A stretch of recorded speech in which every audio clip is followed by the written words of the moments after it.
guys, how's it going? Real quick, before you watch this video, I just wanted to let you know this is one that we filmed specifically for Proven Winners for their Gardener's Idea book, and it's highlighting their 2020 annual plant of the year, which is the Diamond Collection. So Diamond Snow, Diamond Frost, and Diamond Mountain, which are all plants that I have used a lot throughout the years, and I really like them.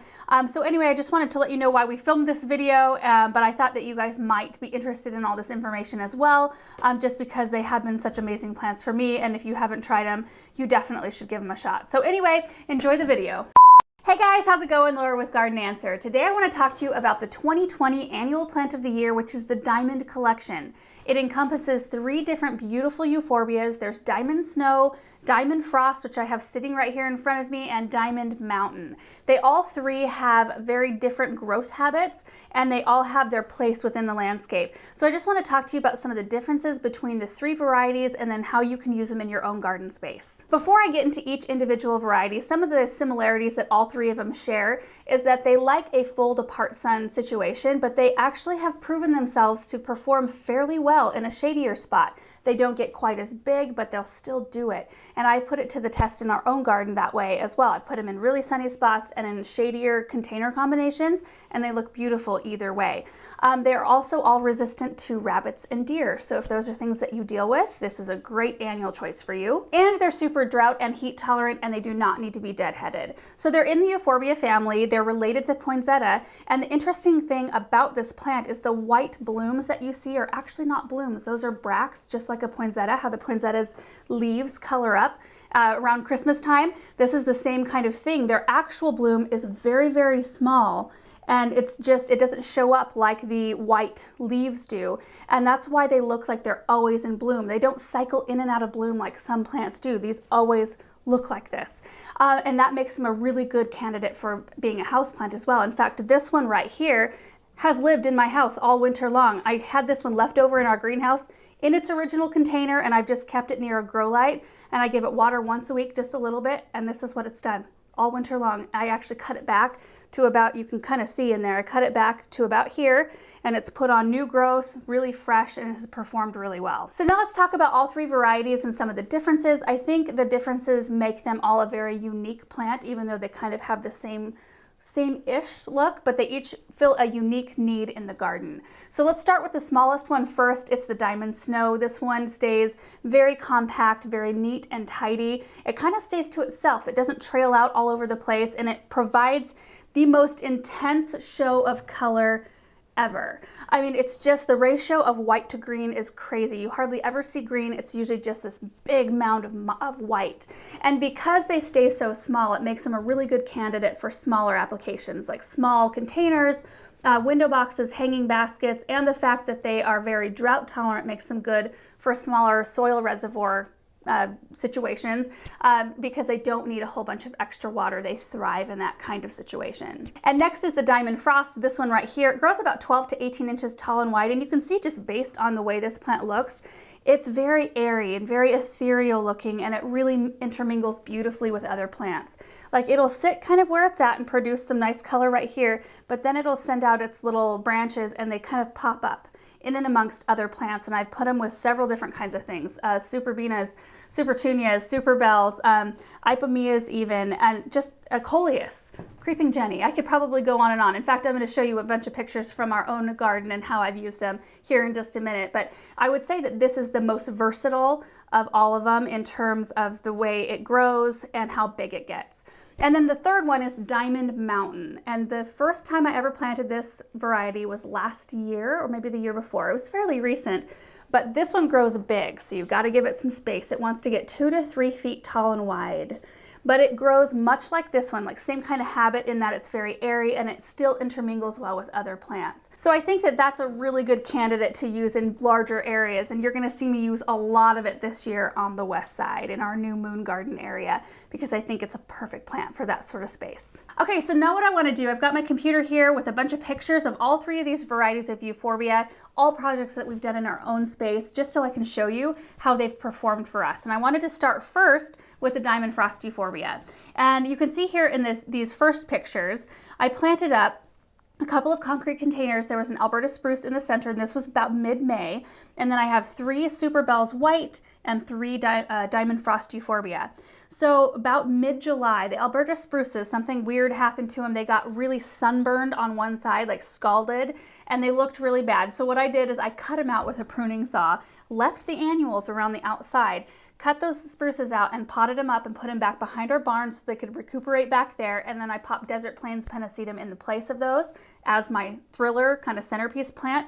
But you can see how they looked. This right here is just like right after I put the grasses in, and you can see just in 2 months time how well like these annuals have done, how well the Diamond Frost filled in and how they reacted. I mean, I had them planted side by side, but you can see that Diamond Frost kind of took the filler role in the container while the Super Bells white took the spiller role. And I just enjoyed these containers so much. And these got full sun all day long. They got the heat from the gravel in the driveway. And this spot is not protected very well from wind. So these plants really had to go through a lot, and they did so great.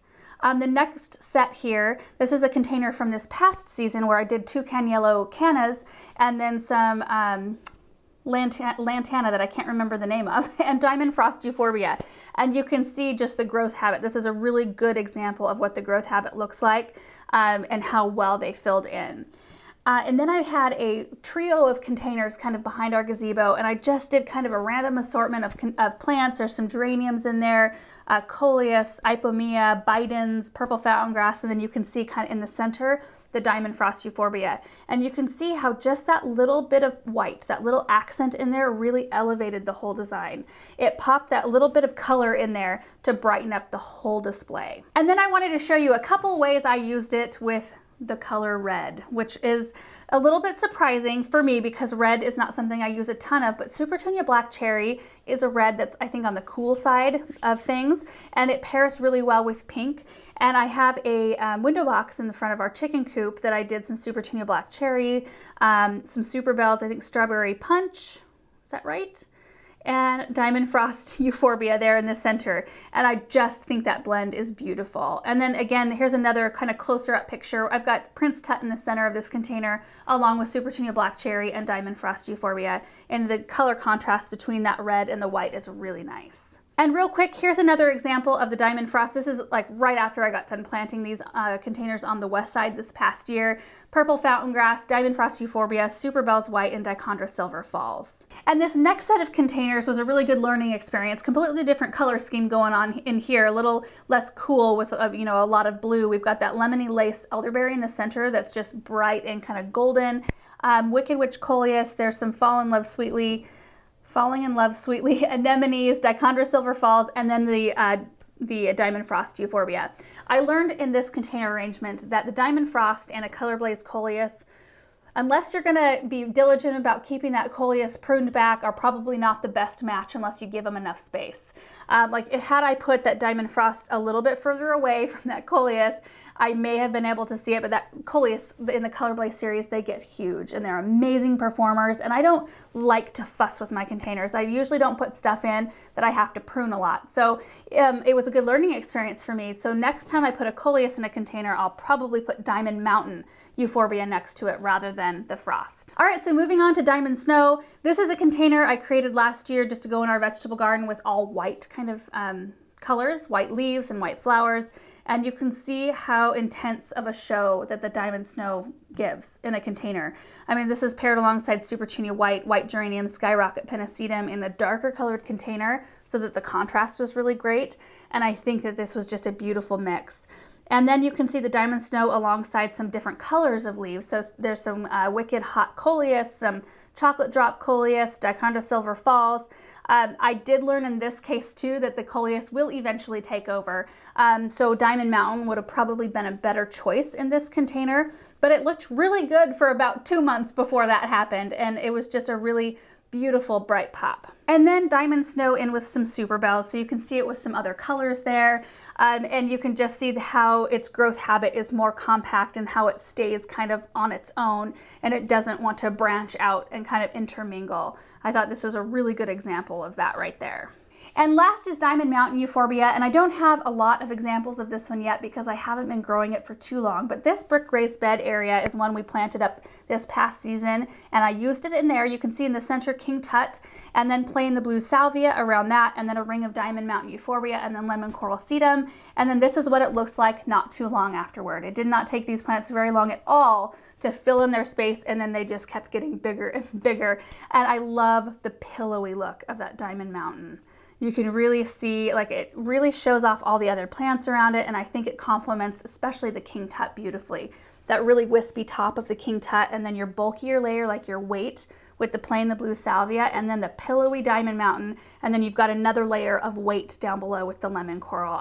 I was really pleased with that blend last year. All right guys, so that's pretty much it for this video. If you are wanting a plant that has this kind of look, I would highly recommend any one of these 3 varieties. They're kind of like the little black dress of the garden because they just go with everything. And I've used all 3 of them, like I've said, and I've had really good luck with them. So I just highly recommend this plant. And because they're the 2020 annual plant of the year, you shouldn't have a hard time finding them. They should be readily available. Anyway, thank you guys so much for watching this video, and we will see you in the next one. Bye.